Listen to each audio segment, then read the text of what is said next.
بعد میں علماء نے تھوڑا، اور یہ بہت باریک لکیر ہے اس کے بیچ میں، علماء نے تھوڑا سا الگ کر کے بتایا کہ نہیں یہ الگ ہے یہ الگ ہے. اس طرح سے بعد کے دور میں ہونے لگا. امام شافعی وغیرہ کچھ علماء شروع میں یعنی ایک ساتھ ہی خاص کو اور مقید وغیرہ اس طرح کو ایک ساتھ لیتے تھے. بعد میں علماء نے اور تھوڑا سا فرق اس میں کیا. تو آگے اللہ نے کہا فَتَحْرِيرُ رَقَبَةٍ مُؤْمِنَةٍ، دوسرا حکم ہے. اس میں اللہ نے کہا سورہ النساء میں آیت نمبر 92 میں ہے، پچھلا سورہ المجادلہ میں آیت نمبر 3 تھی. سورہ النساء میں اللہ نے کیا کہا فَتَحْرِيرُ رَقَبَةٍ مُؤْمِنَةٍ، ایسا غلام آزاد کرنا جو مومن ہو. اب کیا ہوا، یہ کتنے غلام آزاد کرنے پڑیں گے؟ ایک، لیکن کیسا؟ پہلے حکم میں تھی قید، دوسرے میں. تو اب مطلق اور مقید میں کیا کریں گے؟ جیسے عام اور خاص میں تھا ویسے ہی مطلق اور مقید میں کریں گے. کیا کریں گے؟ مقید کو ترجیح دیں گے. مقدم ہوگا کس پر؟ اگر ایک جگہ وہ بات مطلق آئی ہو اور دوسری جگہ قید کے ساتھ آئی ہو تو اسی حکم کے سلسلے میں اگر ہے، اسی باب میں ہے، تو اس میں ترجیح کس کو کس پر دی جائے گی؟ سمجھ میں آیا؟ اس کے اوپر یعنی ترجیح اس کو دی جائے گی. تو یہ جو ہے مطلق اور مقید کا معاملہ ہے. اور وہ پچھلا مسئلہ کیا تھا؟ عام اور خاص، اور اسی میں استثناء بھی ہے. سمجھ میں آیا؟ تو نا ایسے زیادہ احکام نہیں آئیں گے اس میں مطلق اور مقید میں، لیکن عام اور خاص میں آپ کو بار بار دیکھنا پڑے گا کہ یہ عام ہے یا خاص ہے، یہ فلاں کے ساتھ خاص ہے، یہ فلاں چیز کے لیے ہے، یا یہ عام حکم ہے. تو ایسا بہت سارے معاملات آپ کو عام اور خاص کے پیش آئیں گے. مطلق اور مقید اتنا زیادہ پیش نہیں آتا ہے. اب ہم آتے ہیں آگے. اتنا سمجھا یا کسی کو نہیں سمجھا؟ کچھ پوچھنا ہے اس میں؟ کچھ نہیں پوچھنا ہے، جلدی آگے بڑھو. ہاں، استثناء میں عام طور سے ایسا ہوتا ہے، کبھی ان کے جملے میں آتا ہے، ان سے آتا ہے، کبھی کسی اور ماں کے جملے میں آتا ہے. تو یعنی استثناء میں نفی ہوتی ہے، یعنی کچھ کی بجائے کچھ کہا جاتا ہے. یہ نہیں اور یہ ہاں. استثناء میں عام طور سے ایسا ہی ہوتا ہے، کیونکہ استثناء کے لیے ضروری ہے کہ کچھ عام میں سے کچھ کو الگ کاٹ کے الگ کیا جائے، تو اس کو استثناء کہتے ہیں، جس کو انگلش میں ایکسیپشن کہتے ہیں ہم لوگ. ایکسیپشن.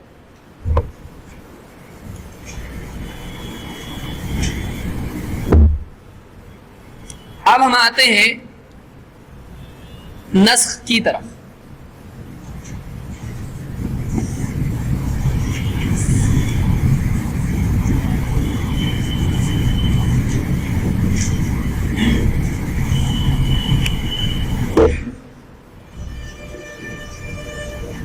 یہ کیا ہے؟ کسی کو معلوم ہے؟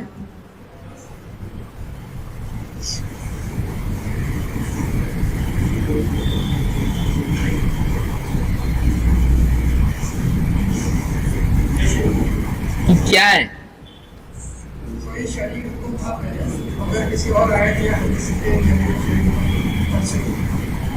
تو اس کو منسوخ کہتے. تو منسوخ کیا ہے؟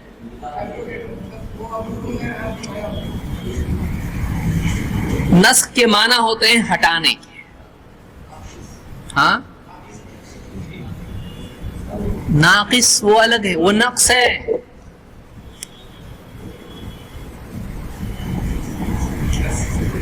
یہ نسخ ہے، اس میں خا ہے اور سین ہے اور آگے پیچھے ہے.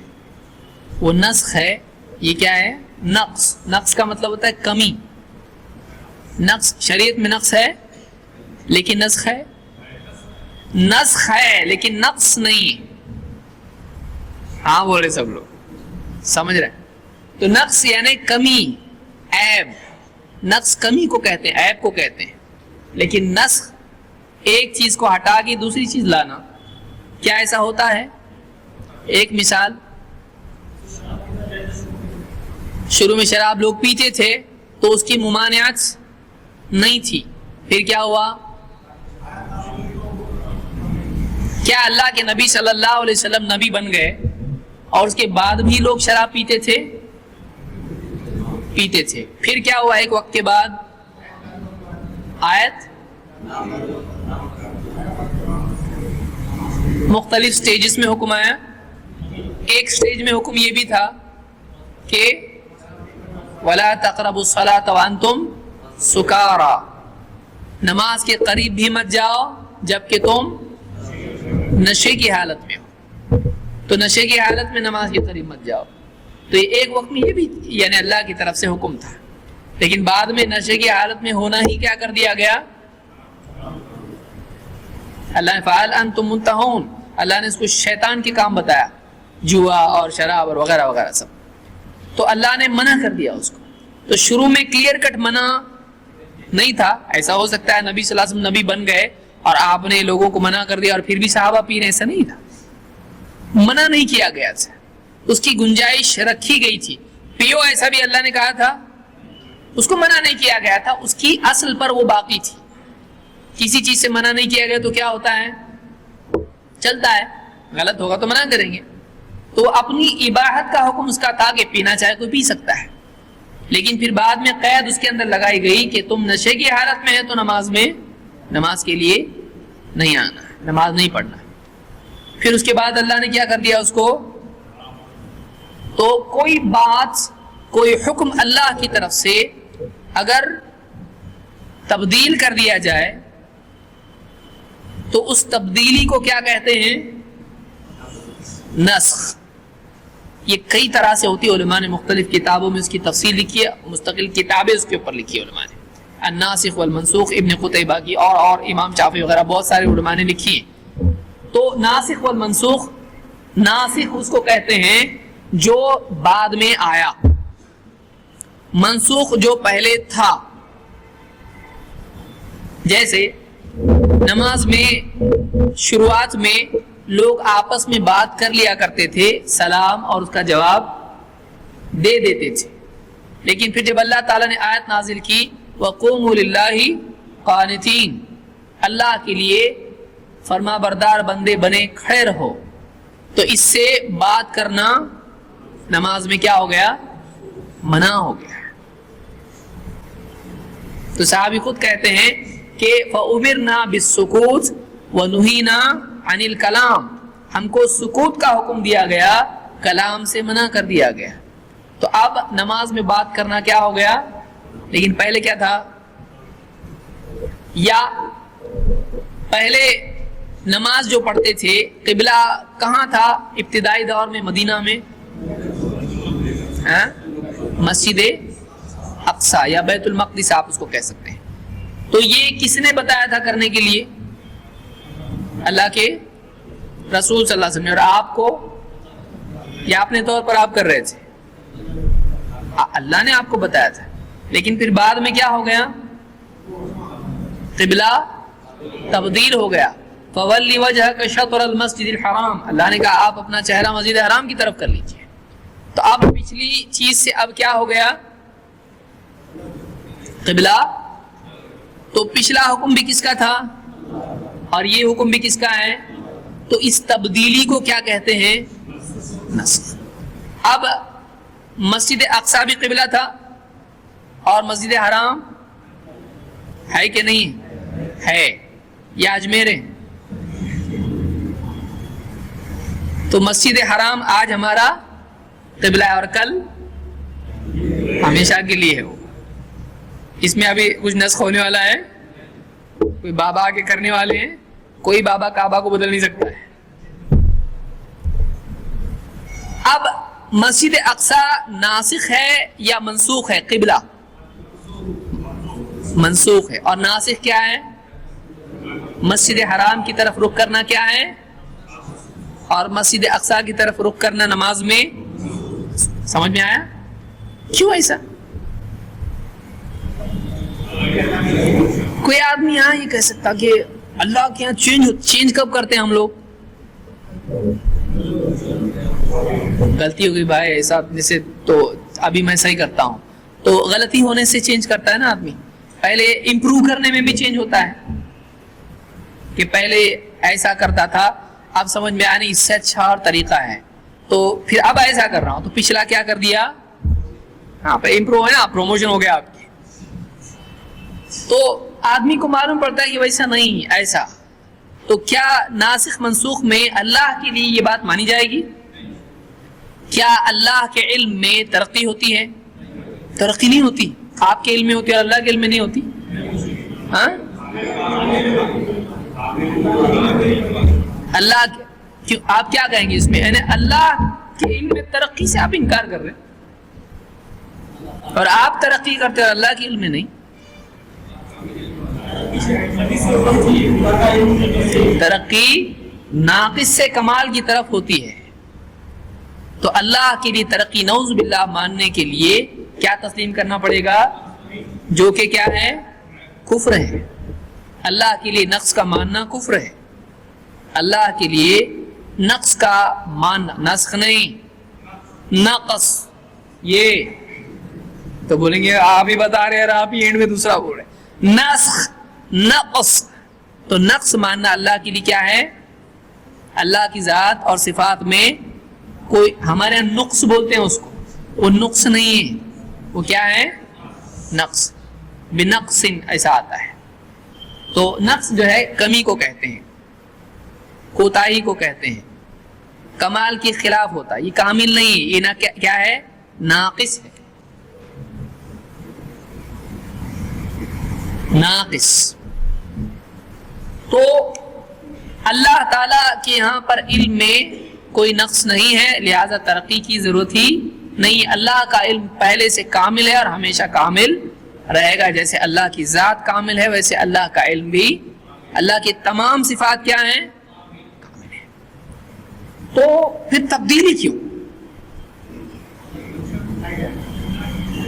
سب سے آسان جواب، اللہ جو چاہے وَيَفْعَلُ اللَّهُ مَا يَشَاءُ. اللہ جو چاہتا ہے کرتا ہے. ہم کون ہیں؟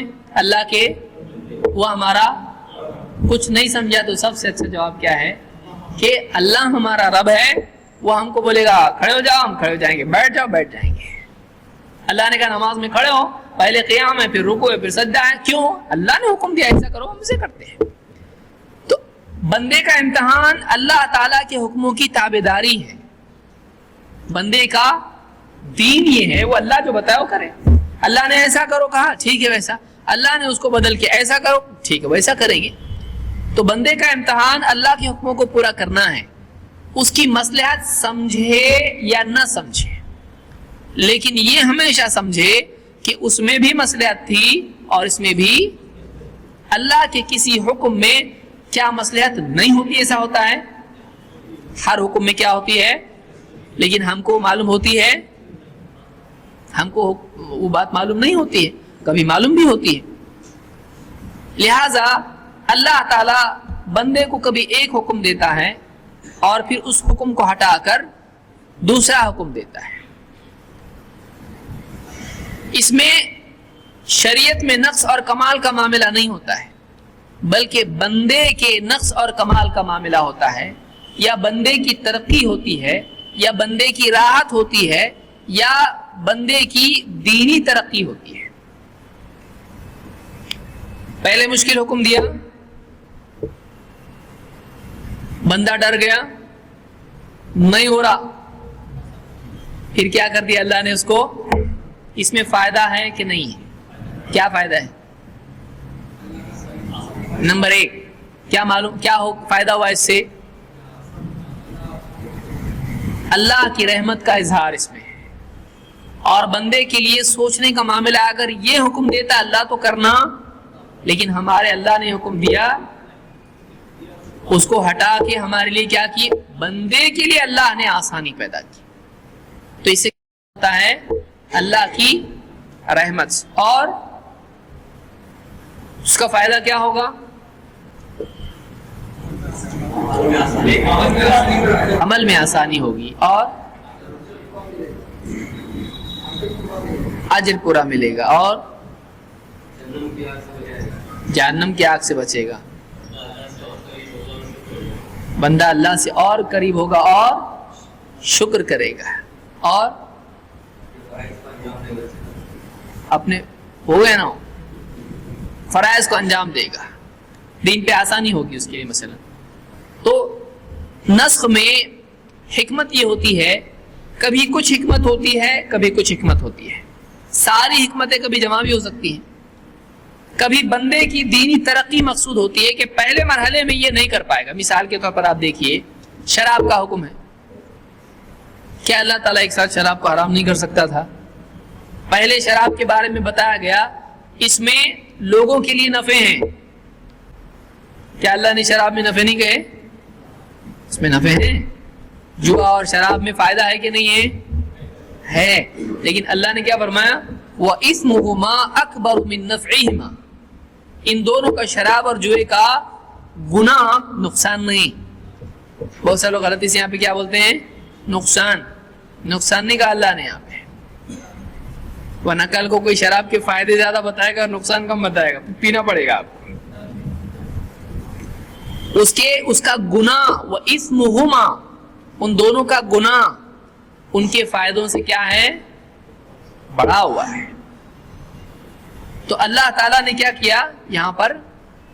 یعنی اسمہما اکبر من نفعہما، یہاں پر دونوں کے بارے میں بتا دیا کہ ان کی برائی ان کے فائدوں سے بڑھ کے ہے. اس کے بعد اللہ نے کیا کر دیا؟ یہ اشارہ تھا کہ حرمت کی طرف جا رہے ہیں. ابھی اللہ نے کہا قید لگا دی اگر کوئی پینے والا ہے بھی. اب بہت سارے لوگ تو پہلے مرحلے میں چھوڑ دیے اس کو. پھر اللہ تعالیٰ نے یہاں پر کیا کیا؟ وَلَا تَقْرَبُوا الصَّلَاةَ وَأَنْتُمْ سُكَارَىٰ حَتَّىٰ تَعْلَمُوا مَا تَقُولُونَ.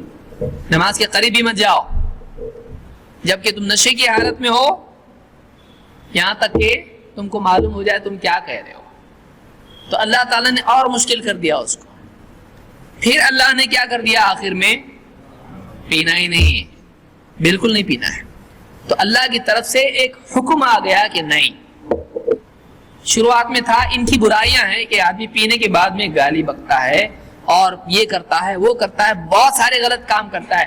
تو پینے کے بعد نتائج کیا ہوتے ہیں؟ بہت سارے گناہ والے ہیں اس میں، اور اس کے فائدے ہو سکتے ہیں غم بلانے کے لیے، ہے کہ نہیں؟ آدمی پی لیتا ہے، بہت ٹینشن ہو گیا آپ نے کو، لو پینشن کے پیسے پورے، ایک دم ٹینشن ہو جاتا اس کے بعد.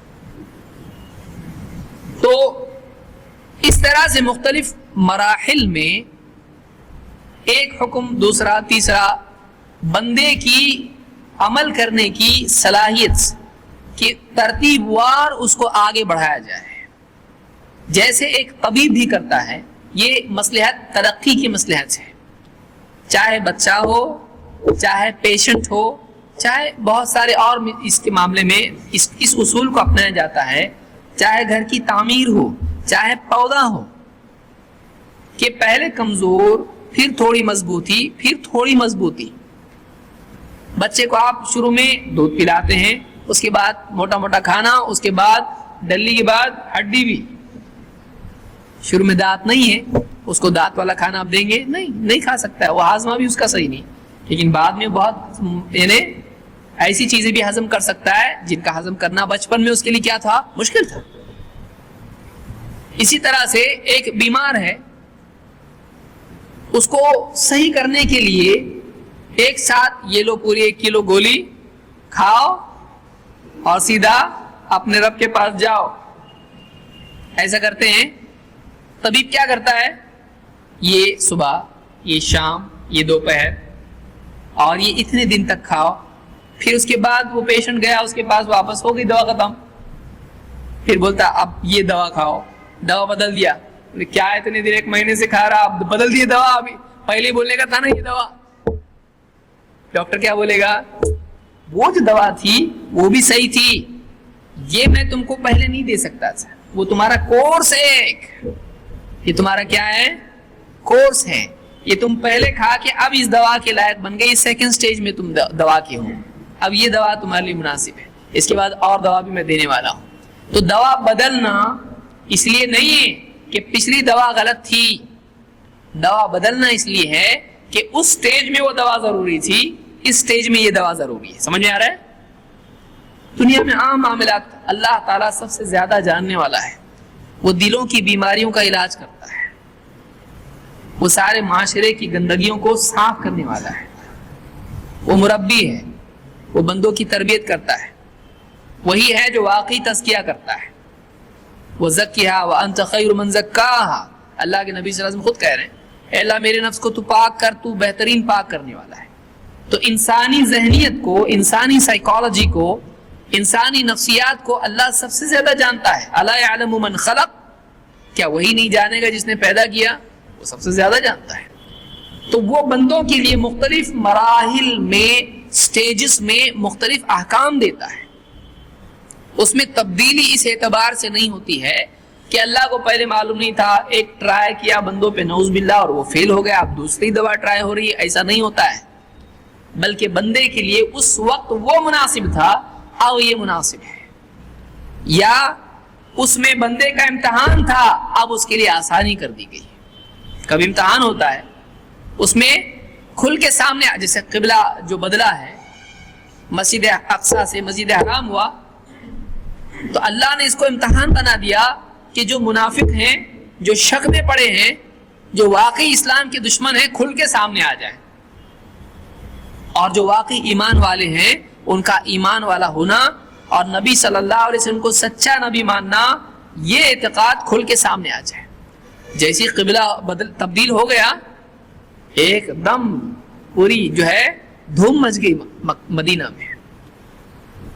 اہل کتاب بولنے لگے دیکھو یہ کوئی نبی ہو سکتا ہے, اتنے سارے نبیوں کا قبلہ بدل دیا, یہ سچا نبی نہیں ہو سکتا ہے, کیونکہ سچا نبی وہی جو پچھلے نبیوں کے راستے پہ ہو, یہ کیسا نبی ہے. کئی منافق اس کی وجہ سے, ان کے اس پروپیگنڈا کی وجہ سے کیا ہو گئے, نہیں بابا ہم تو نہیں مانتے. وہ سیف سائڈ والے جو ہوتے ہیں ہمیشہ, مڈل والے, ادھر بھی نہیں ادھر بھی نہیں, دونوں گاڑیوں پہ ہاتھ رکھ کے ایک قدم یہاں ایک قدم وہاں, کھل کے وہ ادھر چلے گئے, نہیں ہم تو نہیں مانتے ایسا, ہم پہلے بول رہے تھے نا نہیں ہے نبی ہے. ایسے لوگ کیا ہو گئے, کھل کے چھٹ گئے. تو کبھی نسخ امتحان کے لیے بھی ہوتا ہے, کبھی تربیت کے لیے ہوتا ہے, کبھی اللہ کی رحمت کے ظہور کے لیے ہوتا ہے, بندے کے شکر کے اضافے کے لیے ہوتا ہے, کبھی بندوں کی راحت کے لیے ہوتا ہے. بندوں کی راحت کے لیے ہوتا ہے کہ بندوں کو اللہ کی طرف سے راحت ملے. فَالْآنَ بَاشِرُهُنَّ, اللہ نے کہا اب تم رات میں اپنی بیوی سے صحبت کر سکتے ہو. پہلے نہیں تھا, پہلے رمضان میں نہیں تھا, لیکن بعد میں کیا کیا گیا, افطار ہو گیا, اب سحری اور افطار کے درمیان تم کھا پی سکتے ہو اور بیوی سے مجامعت کر سکتے ہو, صحبت کر سکتے ہو. تو نسخ میں حکمت ہوتی ہے, یہ بات ہمیشہ یاد رکھ. اس دور میں کچھ کم علم زیادہ پڑے, نسخ کا انکار کرنے لگے. ایسا ہوتا کیا, کبھی نسخ نہیں ہو سکتا ہے. تو ان کو معلوم نہیں ہے, کیونکہ قرآن میں خود اللہ تعالیٰ نے نسخ کے بارے میں کہا ہے. دیکھیے اللہ نے سورہ البقرہ میں آیت نمبر 106 میں اللہ کیا فرماتا ہے, ما ننسخ من آیت او ننسیہا نأتی بخیر منہا او مثلہا. ہے آپ کے پاس آیت, ما ننسخ من آیت, ہم کوئی آیت نسخ نہیں کرتے ہیں, او ننسیہا یا بھلا دیتے ہیں, تو کیا ہوتا ہے, نأتی بخیر منہا, اس سے بہتر ہم لے آتے ہیں, او مثلہا یا اسی کے مثل لے آتے ہیں. ما ننسخ من آیت او ننسیہا, صفحہ نمبر کہاں ہے, آپ کو مل رہا ہے کہ نہیں مل رہا ہے, صفحہ نمبر 12 پر ہے. ما ننسخ من آیت او ننسیہا نأتی بخیر منہا او مثلہا, ہم جب کوئی آیت منسوخ کر دیتے ہیں یا اسے بھلا دیتے ہیں تو اس سے اچھی یا اس جیسی دوسری آیت لے آتے ہیں. اس سے ایک بات یہ بھی معلوم ہوئی کہ قرآن کی ایک آیت دوسری سے زیادہ فضیلت والی ہوتی ہے. ہوتی ہے کہ نہیں ہوتی ہے, نہیں ہوتی. سب سے عظیم آیت کون سی قرآن کی, آیت الکرسی. اور سب سے افضل سورت کون سی ہے,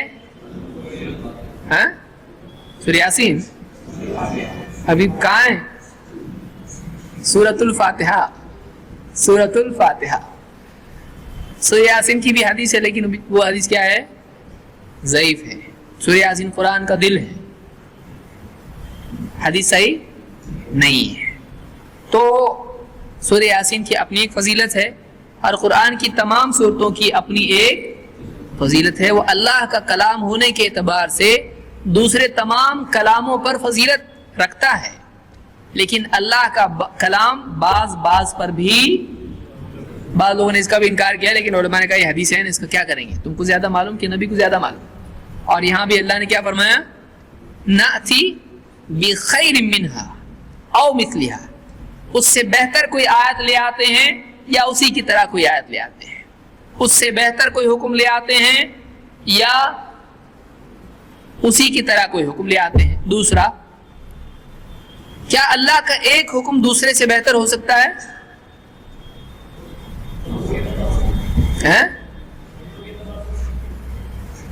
ہاں؟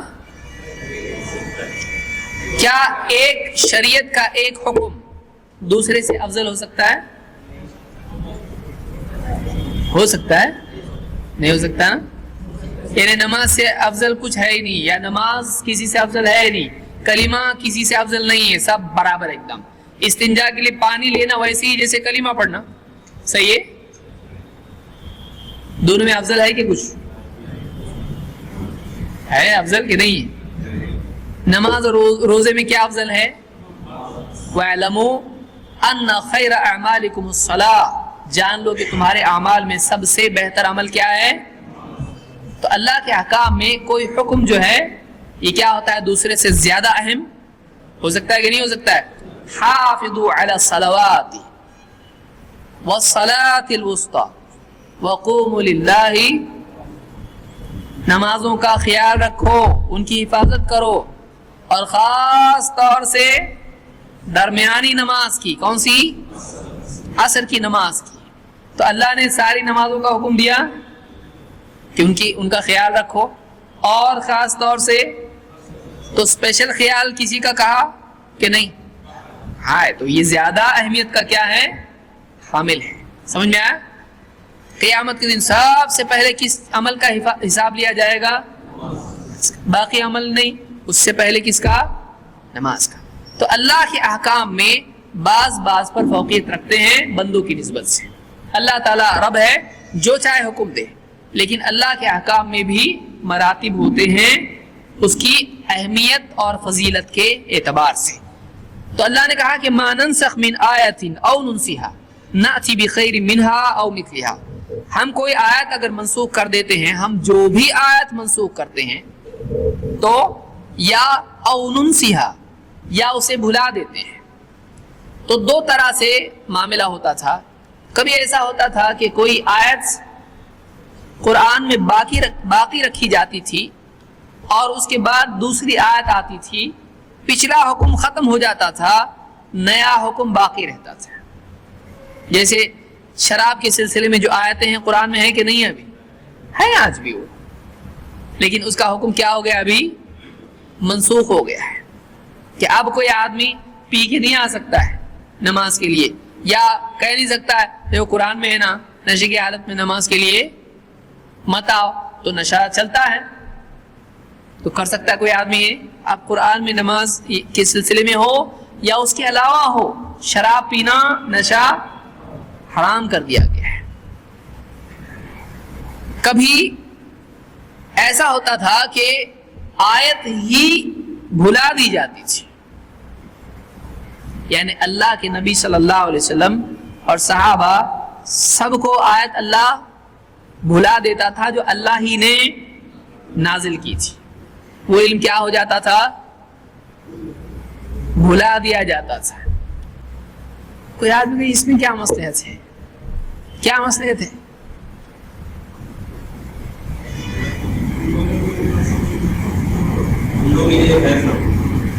بندوں کے لیے خیر نہ ہو، بندوں کے لیے بھلانے میں اللہ نے کیوں کہا؟ او ننسیہا، قرآن میں اللہ نے کہا یا ہم بھلا دیں، تو بھلانے میں کیا مصلحت ہے بھائی؟ ہاں اللہ کی مرضی. جواب نمبر 1 پرماننٹ جواب ہے, صحیح جواب ہے ایک دم. اور ہاں تو بغیر بھلائے بھی تو ہوتا تھا نا, بھلا کے بھی ہوتا. پھر اللہ کی مرضی, بندوں کے لیے بھلانا ہی ضروری ہے, اللہ کو پتا ہے, اللہ کی مرضی.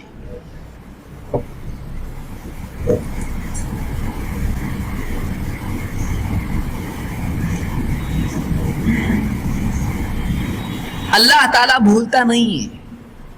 وما کان ربک نسیا, بندوں کا اور اللہ کا فرق ہے. اللہ اس پر بھی قدرت رکھتا ہے کہ اللہ کوئی چیز, کتنی چیزیں معلوم ہوتی اس میں. اللہ تعالیٰ بندوں کو کچھ بھلانے پر قادر ہے کہ نہیں؟ میموری, سائنسداں بولتے بندہ کچھ بھی بھولتا نہیں. سائنسداں کیا بولتے ہیں؟ چلتے پھرتے جو بھی آواز آپ سن رہے, گاڑی کی آواز ہے, چیل کووں کی آواز ہے, راستے سے جو بھی نیلا پیلا دکھ رہا آپ کو, سب یاد رہتا. خواب بھی یاد رہتے کہ نہیں؟ یعنی ہوش کا بھی یاد رہتا اور بے ہوش کا بھی. آدمی نیند میں وہ بھی یاد رہتا, آدمی کو خواب بھی یاد رہتا, پھر کچھ بھول جاتا, کچھ یاد رہتا ہے. لیکن اللہ تعالیٰ اس پر قدرت رکھتا ہے کہ اللہ تعالیٰ یادداشت میں سے بھی کوئی چیز نکالتے ہیں. تو یہ کیا ہوا, ہم کو اللہ کی قدرت معلوم ہوئی کہ اللہ تعالیٰ اس پر بھی قادر ہے. بندے اور رب کا فرق معلوم ہوا کہ اللہ کی صفات میں سے ہے وما کان ربک, تیرا رب, لیکن بندوں کے لیے وہ چیز نہیں ہے. بندے بھولتے اور اللہ بھلاتا بھی ان کو. اللہ بھلانے پر قدرت رکھتا ہے. اور کچھ چیزیں اللہ تعالیٰ یادداشت میں سے ہی نکال دے تو اللہ اس پر بھی قادر ہے. قیامت کے دن بھی دلوں میں سے اللہ تعالیٰ, ایمان والے بندوں کے دلوں میں اگر کوئی چیز تھی, آپس کی خلش تھی, اللہ تعالیٰ اس کو کیا کر دے گا, وَنَزَعْنَا مَا فِي صُدُورِهِم مِّن غِلٍّ, ان کے دلوں میں اگر کوئی غل تھا, ایک دوسرے کے لیے کھوٹ اور ناراضگی اور خلش ایسی تھی, اللہ اس کو کیا کر دے گا, نکال دے گا. تو اللہ یادداشت میں سے بھی کچھ نکالنے پر کیا ہے, قادر ہے. اور اللہ کی مصلحت اللہ جانتا ہے کہ اللہ تعالیٰ کیوں بھلاتا ہے. تو ما ننسخ من آیت, کوئی آیت ہم منسوخ کر دیتے ہیں یا اس کو بھلا دیتے ہیں, نأتی بخیر منہا, اس سے بہتر کوئی آیت لے آتے ہیں, او مثلہا, یا اسی کے مثل کوئی اور آیت لے آتے ہیں. تو یہ معلوم ہوا ایک گیا حکم اور دوسرا حکم آیا اس سے بہتر یا اسی کی طرح, یا ایک بھلا ہی دیا گیا اور اس کی جگہ دوسرا آیا. اس کو کیا کہتے ہیں, اس کو نسخ کہتے ہیں. کہ ایک حکم گیا, ایک آیت گئی, ایک بات بھلا دی گئی اور اس کی جگہ دوسری بات آئی, تو اس کو کیا کہتے ہیں, اس کو نسخ کہتے ہیں. پرانا منسوخ اور نیا ناسخ ہوتا ہے. تو یہ کس سے ثابت ہوا, کہاں سے ثابت ہوا, یہ قرآن سے. اگلے درس میں انشاءاللہ ہم اس کی تفصیل اور اس سلسلے میں مزید کچھ باتیں دیکھیں گے, اس کے بعد اور آگے بڑھیں گے انشاءاللہ. اقول قولی ھذا واستغفر اللہ لی ولکم.